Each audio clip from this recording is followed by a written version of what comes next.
Hi guys, good afternoon. It's Monday the 18th. So we just got all the leaders, including Zelensky at the White House with Taco.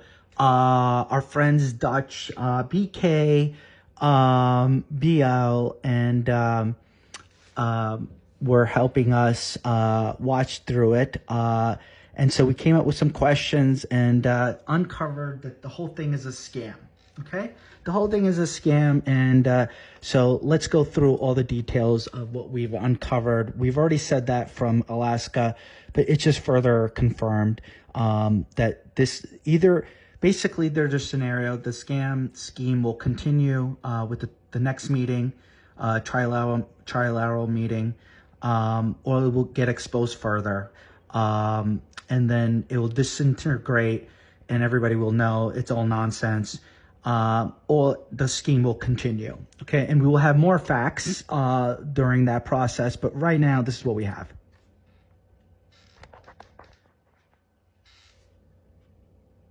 One, territorial exchange, a non-starter. Trump insists that Ukraine and Russia must exchange land. But the reality is, Russia invaded and annexed parts of Ukraine, Crimea in 2014, Donetsk, Luhansk, Zaporizhia, Kherson in 2022. Ukraine has not taken any Russian territory. By framing this as a mutual exchange, Trump is legitimizing theft, equating the aggressor's conquest with the victim's sovereignty. No peace framework rooted in international law, UN Charter, sovereignty principles, would recognize annexation under force. This demand makes genuine peace impossible since it rewards Putin's invasion. 2. Putin offering Article 5 protection fabricated. Trump claims Putin told him and developer Steve Witkoff that Russia would grant Ukraine Article 5 protection. Problem: Article 5 belongs to NATO. It is a collective defense pledge by sovereign member states, not something Russia can unilaterally grant. Putin has never publicly offered anything close to this. In fact, his entire war rationale is to prevent Ukraine from receiving NATO's Article 5 protections. If Ukraine were given such protections, it would neutralize Russia's leverage, the exact opposite of what Putin wants. This is therefore either a deliberate Trump fabrication to create the illusion of a peace breakthrough, or a transactional misdirection by Putin that Trump swallowed and repackaged. Either way, it's verifiably false and will collapse under scrutiny.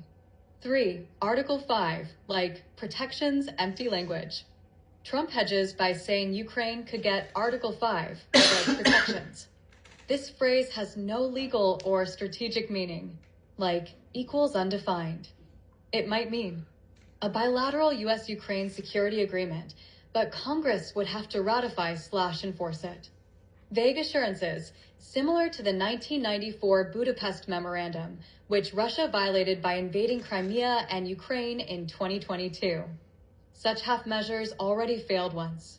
Without NATO's formal Article 5, any, security pact would be non-credible to Ukraine and non-binding on the US if political winds shift. In short, it is a mirage meant to sound strong but guarantee nothing. Why this makes peace impossible? Rewarding invasion, territorial exchange, ensures Ukraine resists any settlement. Fabricated promises, Article 5 by Russia, will be exposed as false, eroding trust. Vague assurances like protection repeat past failures like the Budapest Memorandum. Putin's actual objectives, blocking Ukraine from NATO, cementing territorial gains, and weakening the West, are irreconcilable with Trump's supposed peace plan. So, while Trump publicly says he wants peace, the conditions he lays out guarantee stalemate and position him politically as the only supposed deal maker, even if the deal itself is structurally impossible. 1. Trump's claim: no ceasefire required. Trump repeatedly says he's stopped 5 to 6 wars without a ceasefire, and that Ukraine and Russia don't need one now. This defies both history and logic.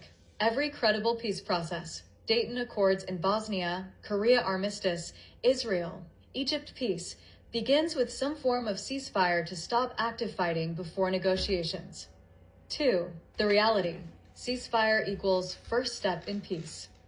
Germany's Chancellor Merz was correct. A ceasefire is the minimum requirement. Without it, continued fighting undermines trust and negotiations. Ukraine has made clear any talk of peace without halting Russia's bombardment is a trap. Putin benefits from Trump's framing.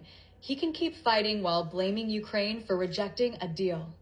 3. Why Trump's claim is a charade. By rejecting a ceasefire, Trump reveals the deal is not about peace, but about forcing Ukraine into concessions while under fire. This mirrors the Chechnya playbook. Keep violence ongoing, then impose terms. It also flatters Putin's narrative that Russia doesn't need to stop fighting to dictate terms.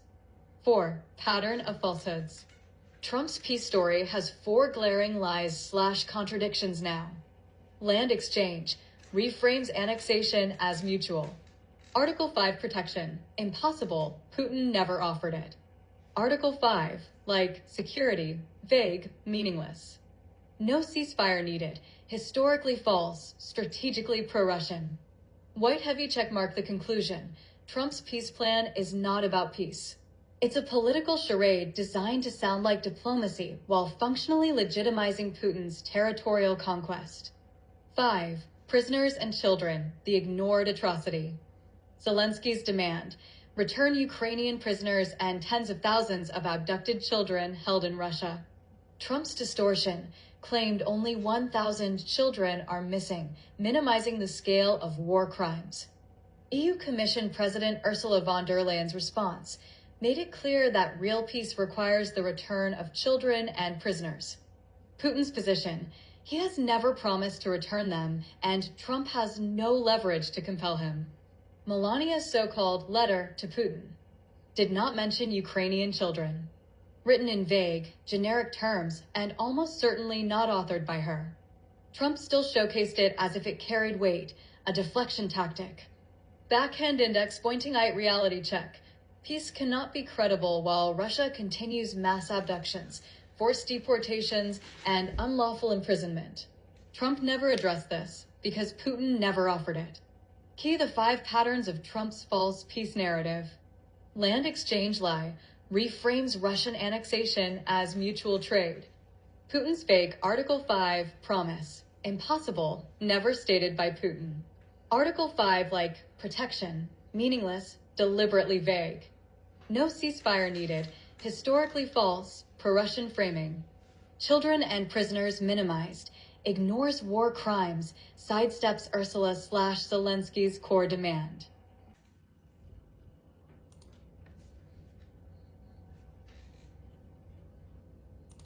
The Chechen Playbook. Stage 1. Total War and Devastation, 1994 to 2000. Russia flattened Grozny and much of Chechnya with overwhelming force. The goal wasn't just to win militarily, but to break the will of resistance and terrorize the population into submission. Stage 2. Install a loyal strongman, 2000s. Putin shifted from direct control to proxy control. He installed Akhmad Kadyrov, and later his son, Ramzan Kadyrov, creating a puppet regime that outwardly ran Chechnya, but was dependent on Moscow. This allowed Russia to claim stability, while keeping the republic firmly under Kremlin influence.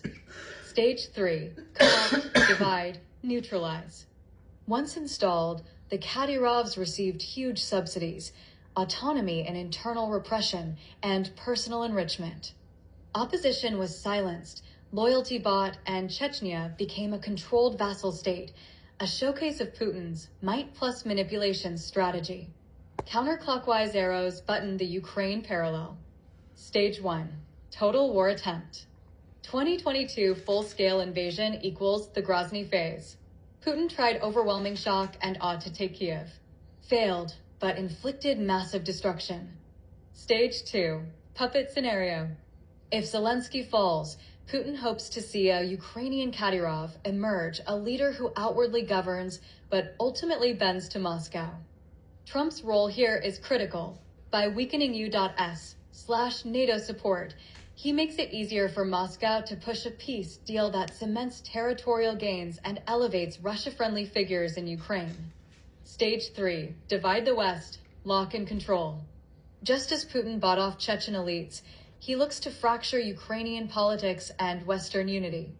Trump, by undermining NATO and the EU, becomes Putin's force multiplier. He doesn't need to destroy Ukraine completely if he can divide it politically and isolate it internationally. Balance scale the Trump factor.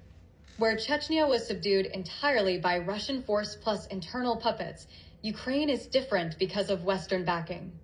With Trump, Putin sees an opening.